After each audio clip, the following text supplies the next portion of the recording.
భక్తి తాత్పర్యములకు ఉపాస్య వస్తువుగా మహాత్ములకు, దేవతలకు, మహర్షులకు మొదలుపెట్టి సమస్త ప్రాణికోటి వరకు అందరికీ ఉపాస్యమైన వస్తువు సదాశివ తత్వమే.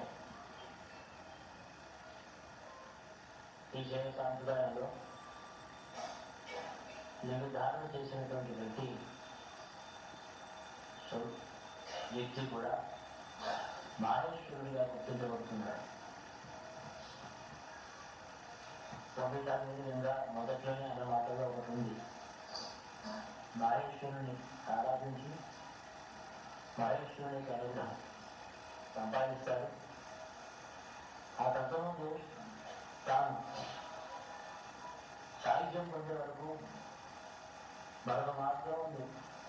ఇతర మార్గములకు భేద దృష్టితో న్యూనాధికతను భావించకుండా ఉండేటట్టయితే ఎటువంటి ఎన్ని జన్మలు కర్మైనప్పటికీ కూడా కేవలం ఆ శ్రద్ధ చేతనే ఎటువంటి వారినైనా రక్షించగలదు అని పెద్దలు చెప్తున్నాను.